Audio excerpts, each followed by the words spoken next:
اب جب آپ کے پاس یہ ریکوائرمنٹس کلیئر ہو گئیں تو جیسے میں نے آپ کو پہلے بتایا کہ آپ چاہیں تو اپنے حساب سے ٹیلرڈ سافٹ ویئر ڈیولپ کرا لیں جس کو ہم بیسپوک ایپلیکیشن کہتے ہیں، یا آپ ایک ریڈی میڈ سسٹم خرید لیں۔ ریڈی میڈ میں آپ کے پاس آپشنز ہیں، بعض کیسز میں آپ جاتے ہیں ایک سٹینڈرڈ ایپلیکیشن خریدتے ہیں، لا کے امپلیمنٹ کر دیتے ہیں، اللہ اللہ خیر صلی اللہ، نتھنگ، کچھ اس میں کچھ اور کرنے کی ضرورت نہیں ہوتی۔ ان سرٹن کیسز آپ ان میں سافٹ ویئر آپ سٹینڈرڈ لیتے ہیں بٹ اس کی مائنر ماڈیفیکیشن کراتے ہیں، اس کی رپورٹس چینج کراتے ہیں، اس کی کچھ فیلڈز اوپر نیچے کراتے ہیں، اور جس کمپنی سے آپ خرید رہے ہوتے ہیں وہ یہ فیسلٹی آپ کو پرووائڈ کرتی ہے۔ اس کو ہم کہتے ہیں کہ یہ ٹیلرڈ ایپلیکیشن ہے، آپ کے حساب سے ڈیزائن نہیں کی گئی لیکن آپ کی ریکوائرمنٹس کو میچ کرنے کے لیے تھوڑی سی امینڈ کر دی گئی۔ یہ ویسے ہی ہے جیسے آپ ٹراؤزر خریدیں اور اس کی لینتھ اپنے حساب سے آلٹر کرا لیں، یہ ٹیلرڈ ہوگی نا۔ اینڈ فائنلی آپ یہ بھی کرتے ہیں بعض اوقات کہ آپ module by module soft where purchase کرتے ہیں۔ آپ نے کہا پہلے میں نے اکاؤنٹنگ سسٹم لے لیا، پھر میں نے انوینٹری کنٹرول لے لیا، اس کے بعد میں نے اس میں پیرول ایڈ کر دیا، and so on so forth. یہ بھی ایک طریقہ ہے جو آپ اڈاپٹ کر سکتے ہیں۔ اگر آپ بیسپوک ایپلیکیشنز پہ جاتے ہیں تو اس کے ایڈوانٹیجز تو ہیں یقیناً، exactly it will be fit for your purpose, but it has its own set of dish advantages as well.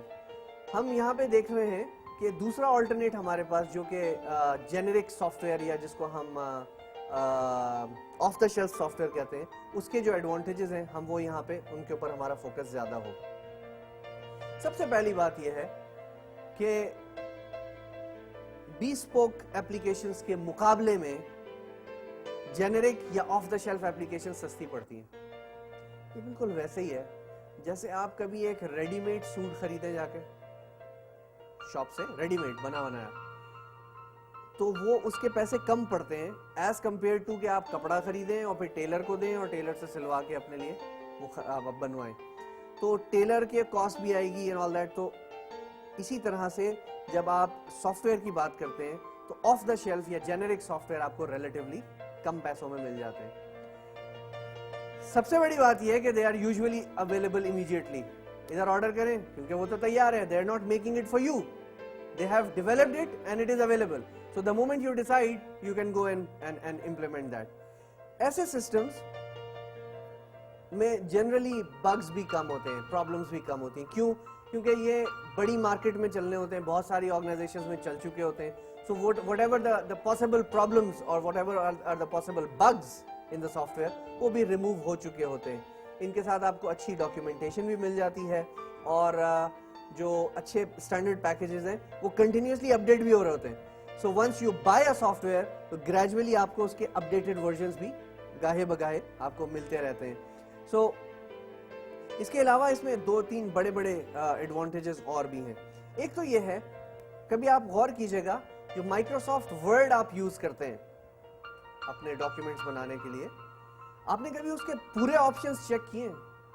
There are so many of these options and I'm sure none of us has ever utilized all of those features، لیکن وہ feature اس کے اندر built in ہیں، وہ موجود ہیں۔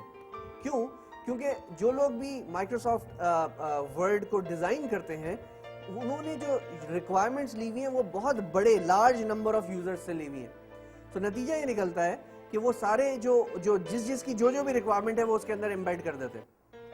آپ کو جب کبھی فیوچر میں ضرورت پڑے آپ ان ٹولز کو استعمال کر سکتے ہیں، جب تک ضرورت نہیں ہے وہ آپ کو اس کی کوئی ایڈیشنل کاسٹ تو آپ کو پے کرنی نہیں ہے، right? So standard packages give you a lot of flexibility, as, usually اس کے ساتھ بیک اپ سپورٹ بھی آپ کو اچھی مل جاتی ہے، and life remains simpler for you. ڈس ایڈوانٹیجز بھی ہوں گے کچھ یقیناً۔ سب سے بڑا ڈس ایڈوانٹیج یہ ہے، یہ ویسے ہی ہے جیسے آپ ایک فری سائز شرٹ خرید لیں، شرٹ تو آ جائے گی آپ کو، فری سائز ہے کسی کو بھی آ جائے گی، but it might not exactly fit your body. تو وہ جو پریسائز آپ کے حساب سے بنا ہوا کلوتھ ہوگا ویسا فیلنگ آپ کو نہیں ملے گا۔ اسی طرح سے جب آپ ایک جینرک ایپلیکیشن خریدتے ہیں تو وہ تو جنرل ہے، کسی کے لیے بھی بنی ہوئی ہے، سب لوگوں کے استعمال کے لیے ہے وہ، تو اس میں کچھ ایسے فیچرز، کچھ ایسی چیزیں ہوں گی جو شاید آپ کو ضرورت نہ ہو، شاید آپ کے لیے